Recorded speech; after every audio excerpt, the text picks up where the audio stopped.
안녕하세요. 꿈파는 책화점의 딥소울입니다. 어제는 어떤 꿈으로 하루를 보내셨나요? 오늘은 어떤 꿈을 사시겠습니까? 꿈파는 책화점의 딥소울은 오늘 이 꿈을 사기로 하였습니다. 자, 오시마 주니치 지은이이시고요. 커피 한 잔의 명상으로 100억을 번 사람들입니다. 자, 그럼 서평을 한번 읽어보도록 하겠습니다.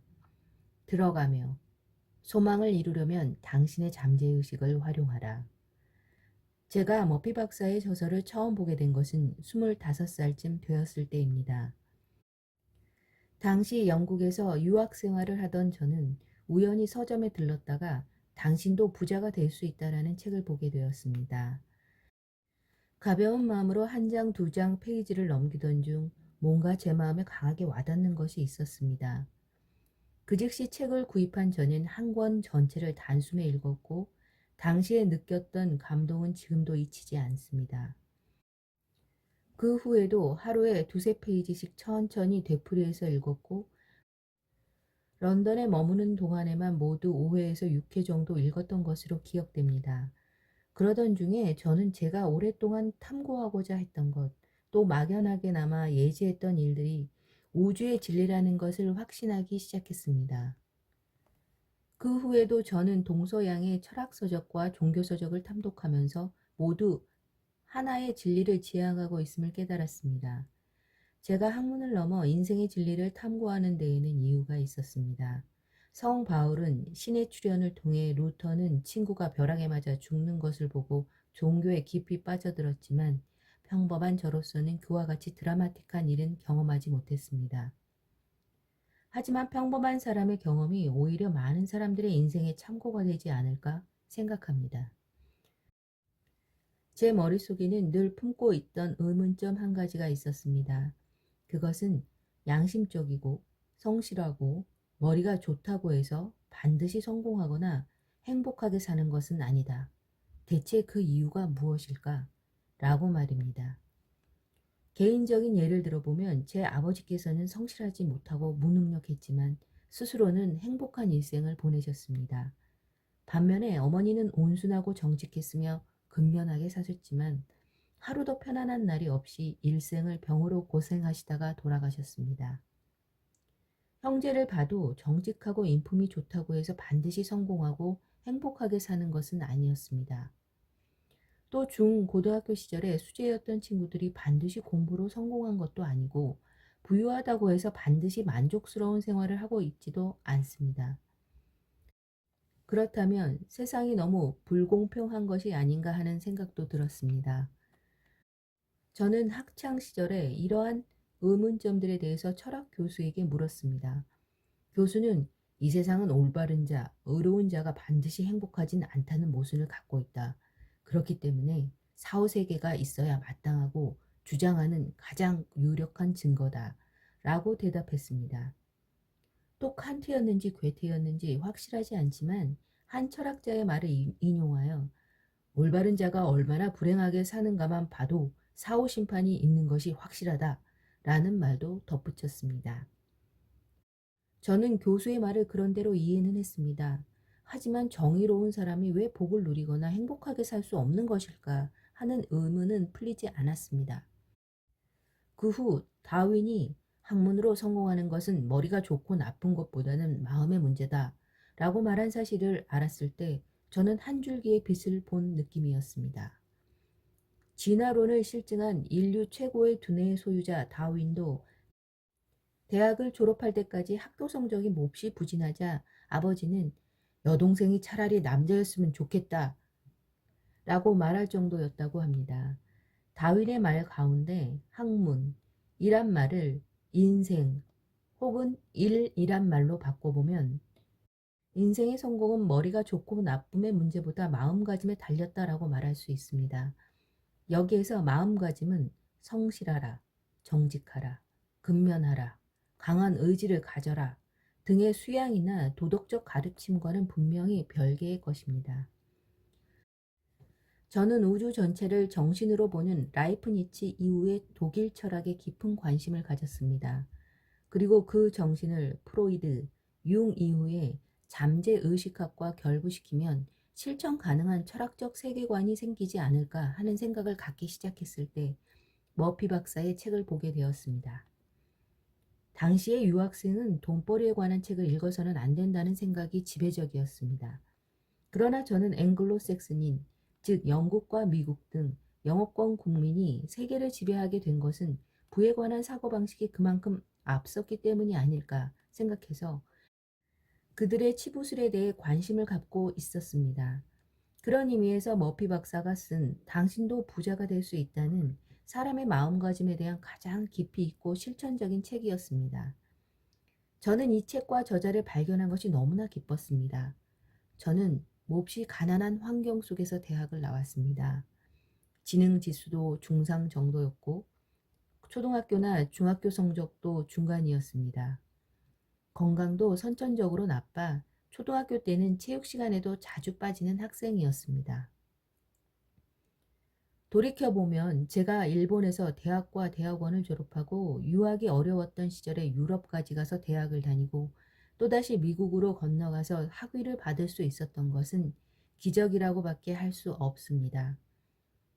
게다가 이렇다 할 병도 앓지 않고 늘 건강해서 감기 한번 걸리지 않았습니다. 지금은 경제적으로 풍족하고 행복하게 생활하고 있으며 사립과 국립대학에서 학생들을 가르치는 한편 학문도 마음껏 연구하고 있습니다. 오늘의 저를 있게 한 것은 타고난 지능이나 체력이 아니고 부모의 유산도 아닙니다. 그것은 오로지 저의 마음가짐에 있다고 자부합니다. 이 책은 세계적인 정신의학자이자 잠재의식의 권위자인 조셉 머피 박사의 어록 중에서 가장 중요한 핵심 100가지를 간추려 해석해 놓은 것입니다. 이 책에 실린 사례들이 어쩌면 독자들에게는 이상하게 보이고 기적처럼 보여 믿기 어렵거나 터무니없어 보일지도 모르겠습니다. 하지만 이 책에 있는 이야기들은 모두 머피 박사나 제가 알고 있는 사실이며 진실입니다. 이 책은 한 가지 진리로 다양한 것을 실천할 수 있음을 보여주기 위해 100번씩 되풀이되고 있습니다. 머피 박사의 잠재의식 의론은 매우 흥미롭고 수준이 높아서 매번 반복해서 읽을 때마다 새로운 영감과 아이디어를 제공해 줍니다. 그러므로 독자들은 이 책을 통해 잠재의식의 진리를 마음속에 깊이 새기고 또 자연스럽게 그 진리에 따른 삶을 살 수 있게 될 것입니다. 책을 다 읽고 나면 반드시 책 뒷면에 읽은 날짜를 적어두십시오.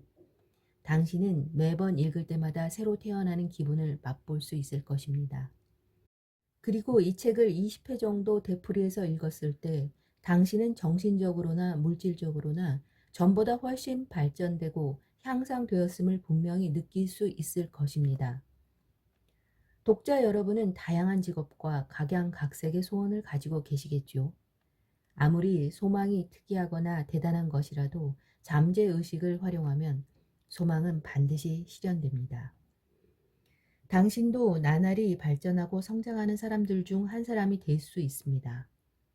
행복한 사람, 풍요로운 사람, 성공한 사람은 잠재의식의 법칙을 실천하고 있는 사람들입니다. 만약에 당신의 삶이 행복하거나 부유하지 못하고 또 성공하지 못했다면 그것은 당신이 잠재의식을 활용하지 않았기 때문입니다. 그 활용법을 이 책에서 배우십시오. 이 책은 한꺼번에 읽기보다 몇 페이지씩 천천히 곱씹어 읽을수록 좋습니다. 커피 한 잔 마실 여유만 있으면 됩니다. 5분 동안 편안하게 명상을 하겠다는 생각으로 이 책을 읽어보십시오. 그리고 틈나는 대로 잠재의식에 관한 이론을 마음속에 깊이 새기십시오. 머피 박사의 가르침은 이론을 알게 되면 될수록 실제로 효과가 빠르고 확실해집니다. 이론에 자신이 없는 분은 모든 일들을 잠재의식에 무조건 맡긴다는 생각만 있으면 충분합니다. 여러분이 미처 찾지 못한 잠재력을 발견하고자 노력한다면 이 책은 분명히 당신에게 정신적, 물질적 부를 가져다 주리라고 확신합니다. 여기까지가 서평이었고요. 이후는 100가지의 브레이크 타임, 커피 한 잔을 마시는 5분 명상에 어울리는 글들로 구성되어 있습니다. 오늘 꿈파는 책화점의 딥소울이 선택한 꿈은 7장 창조력은 마음속에 있다 입니다. 들어가 보도록 하겠습니다. 벽신은 아무리 분석해도 탄수화물 및 기타의 화학 성분일 뿐입니다. 하지만 벽실을 논에 뿌리면 싹이 트고 꽃이 피어 다시 벼가 됩니다. 얼마나 신비로운 일입니까? 흙이 신비로운 작용을 일으켜 벽실을 성장시키고 줄기가 나고 열매를 맺게 합니다. 마찬가지로 감의 씨에서는 감나무를, 도토리에서는 떡갈나무를 탄생시킵니다. 즉 종자 속에 모든 것이 들어있고 그것이 땅 속에 떨어지면 흙이 적당히 처리해 주는 것입니다. 당신이 어떤 생각을 가지고 있다고 합시다. 예를 들어 당신은 의사가 되고 싶습니다. 그리고 자신이 흰 가운을 입고 민첩하게 도와주는 아름다운 간호사와 함께 환자를 치료하는 모습을 머릿속에 선명하게 떠올립니다. 눈에 보이듯 선명하게 떠올리는 것, 즉 시각화를 생각이라고 해둡시다. 그 생각은 곧 종자입니다. 그리고 시각화를 분명한 형태로 잠재의식에 넘기는 것, 그것이 바로 파종입니다. 그러면 훗날 그 종자는 반드시 싹이 트고 성장하게 되어 있습니다. 종자가 싹을 틔우려면 햇빛도 필요합니다. 햇빛은 신념에 해당됩니다. 제초 작업도 필요합니다. 안 돼, 틀렸어 하는 부정적인 소리가 들릴 때 그 소리를 잘라버리려는 결단이 그에 해당합니다. 우선 좋은 생각, 즉 좋은 종자를 선택하세요. 그리고 그 생각을 반복해서 신념을 가지고 떠올리십시오. 비관적인 생각이 들 땐 과감하게 잘라내세요. 그랬을 때 종자는 훗날 훌륭히 성장하여 풍성한 열매를 맺습니다. 명석한 두뇌를 갖고 싶다면 그러한 당신을 머릿속에 분명하게 그리세요. 내 경험상 보통 사람들의 경우 4년 내지 5년이면 못 알아볼 만큼 두뇌가 명석해집니다. 또 아름답고 매력적인 여성이 되고 싶다면 꿈꾸는 당신의 모습을 잠재의식에 심어 넣고 계속 기대하십시오.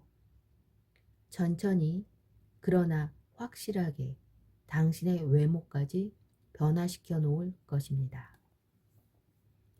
5분 명상. 잠재의식은 풍부한 토양과 같고 의식하는 마음은 씨앗과 같습니다. 좋은 씨앗에서는 좋은 열매가, 나쁜 씨앗에서는 나쁜 열매가 열립니다. 오늘 꿈파는 책화점의 딥소울이 선택한 꿈입니다. 저는 오늘 이 꿈을 사도록 하겠습니다. 오늘 여러분은 어떤 꿈을 사시겠습니까?